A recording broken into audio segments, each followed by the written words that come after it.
Assalamualaikum warahmatullahi wabarakatuh. Welcome back ke channel Mas Ireng. Apa kabar kawan-kawan semua? Semoga kita selalu dalam lindungan Allah Subhanahu wa taala, selalu mendapatkan rahmat, barokah dan keberkahan dalam setiap urusan dan langkah-langkah kita. Baik, teman kawan-kawan, langsung saja di sini saya mau sedikit mengupas tentang energi gaib ya, atau energi-energi yang ada pada suatu benda maupun di suatu tempat yang terkadang orang mengatakan tempat itu sakral atau angker, teman-teman. Jadi setiap benda atau setiap tempat itu sebenarnya memiliki energi-energi tersendiri, kawan. Contohnya seperti benda yang saya pegang saat ini. Contohnya, biasanya teman-teman itu ada yang bertanya, bagaimana cara merasakannya atau mengetahui apakah benda itu ada isinya atau berkadam atau tidak. Tapi perlu diluruskan, kawan-kawan. Saya menyukai benda-benda seperti ini bukan semata-mata karena kodam ya. Karena kalau kita menyukai suatu benda karena kodamnya, kalau kita nggak punya fondasi iman, kita bisa terjerumus, teman-teman. Kita bisa tertipu daya. Jadi anggap saja benda-benda seperti ini, kita menyukai seninya, atau seperti keris atau batu aki, itu anggap saja kita menyukai keindahannya aja. Tapi di sini akan saya coba buka bagaimana caranya untuk mengetahui benda itu memiliki energi gaib atau tidak. Jadi caranya, teman-teman, yang pertama kita harus yakin, harus kita tanamkan rasa yakin kita kalau yang gaib itu pasti ada. Karena dalam Islam pun kita wajib mengimani adanya gaib. Tapi bukan berarti kita mempercayai kalau kodam itu punya kekuatan atau punya daya. Karena sebetulnya kodam itu tidak ada yang kuat, kawan. Kodam itu sebenarnya, jin-jin itu lemah. Kalau kita memuja dia, ya dia akan semakin kuat. Tapi kalau kita anggap kodam itu sama-sama makhluk ciptaan Allah juga, sama seperti kita. Nah, di sini saya coba mengupas sedikit yang bisa kita atau teman-teman lakukan jika kita mempunyai benda atau apa saja yang katanya memiliki energi. Jadi caranya, teman-teman, yang harus kita lakukan adalah kita istiqomahkan dulu. Istiqomahkan itu dalam arti kita bacakan atau kita sering baca, yaitu Al-Fatihah. Al-Fatihah itu dibaca 7 kali dengan satu tarikan nafas, atau dengan baca Al-Fatihah 7 kali dengan tahan nafas. Nah, lakukan hal itu setiap selesai sholat fardu, teman-teman. Insya Allah nanti kalau sudah 3 hari lah, sekitarnya 3 hari, baru kita bisa coba dengan merasakan energi gaib yang ada di suatu tempat atau di sebuah benda. Contohnya seperti ini, teman-teman.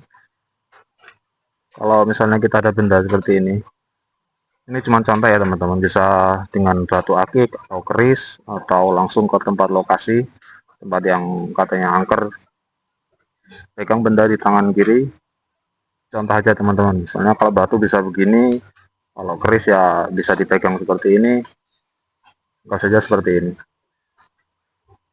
Lalu kita mohon kepada Allah, ingin merasakan kebenarannya, yang hak, yang batil ya batil. Kalau misalnya memang ada energi yang tersimpan dalam benda ini, kita minta petunjuk sama Allah agar kita bisa merasakannya. Lalu mulai dengan membaca syahadat 3 kali, istighfar 7 kali, dan sholawat Nabi bebas berapa kali. Kalau misalnya kuat 7 kali tahan nafas, boleh 7 kali tahan nafas. Lalu setelah itu lepas nafas dan tenangkan pikiran, jangan memakai nafsu kawan-kawan. Karena kalau kita terlalu bernafsu, itu malah akan semakin mempersulit. Karena hati kita malah akan tertutup. Karena merasakan benda energi-energi gaib itu tidak bisa dengan nafsu. Terus dengan kebersihan hati, jangan sampai ada bernafsu. Rasakan. Langsung tarik nafas, arahkan telapak tangan kita ke benda tersebut. Lalu tarik nafas keras. Contoh teman-teman. Nah, waktu kita tahan nafas, tarik nafas, lalu kita tahan. Nah, dalam hati itu kita baca Al-Fatihah sebanyak 7 kali teman-teman. Kalau misalnya nggak kuat ya kita latihan dulu sampai kita kuat. Jadi waktu kita tarik nafas dan tahan nafas itu kita baca Al-Fatihah 7 kali. Setelah selesai Al-Fatihah 7 kali, buang nafas pelan-pelan lewat hidung, lalu kita rasakan. Setelah kita rasakan seperti ini, itu nafas biasa teman-teman. Hati kita harus santai, pikiran kita harus netral, jangan memikirkan apapun. Dalam hati kita rasakan apa hawa yang kita tangkap di telapak tangan kita ini.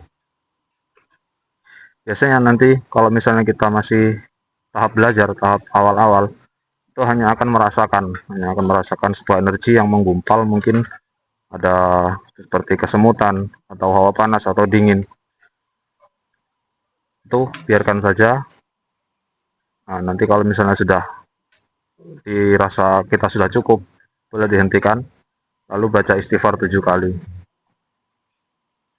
Nah, untuk tahap selanjutnya teman-teman, kalau misalnya kita sering kita latih atau sering kita amalkan Al-Fatihah 7 kali tahan nafas itu setiap pada sholat fardu atau sholat sunnah atau sholat malam, biasanya nanti semua simpul kegaiban kita akan terbuka. Jadi tanpa kita niat, maksudnya maaf teman-teman, tanpa kita membaca pun, kita melihat, kita sudah bisa merasakan. Dan pada tingkat lanjutannya, kita merasakan benda seperti ini, itu yang akan mendapatkan gambaran. Gambaran itu seperti sosok apa yang ada di dalam benda tersebut, gitu.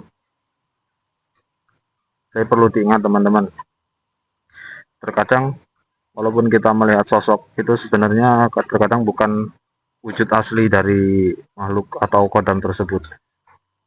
Apapun yang kita lihat, apapun yang kita rasakan, jangan sampai kita merasa sombong atau kita lebih membanggakan diri kita, itu jangan. Karena sejatinya kita nggak punya daya dan upaya apa-apa. Itu hanya pengetahuan sedikit aja. Dan sama halnya teman-teman, kita misalnya kalau berada di tempat yang ingin merasakan energi-energi atau